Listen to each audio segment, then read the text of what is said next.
மறையூரில் வாகன விபத்தை குறித்து விசாரிக்க சென்ற சப் இன்ஸ்பெக்டரை மதுபோதை கும்பல் தாக்கியதாக புகார் எழுந்துள்ளது. தாக்குதலில் மறையூர் எஸ்ஐ அனீஷ்குமார் காயமடைந்தார். சம்பவம் தொடர்பாக பாபு நகரை சேர்ந்த ஹரிக்குமார், முத்துக்குமார் ஆகியோரை போலீசார் கைது செய்தனர்.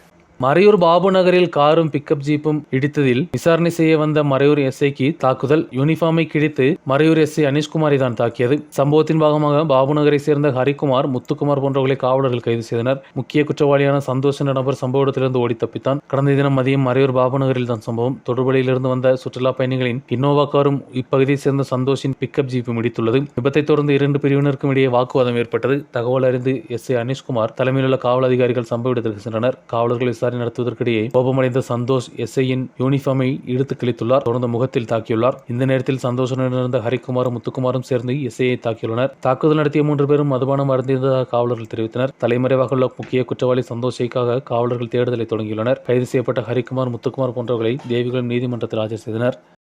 News bureau, Maraiyur.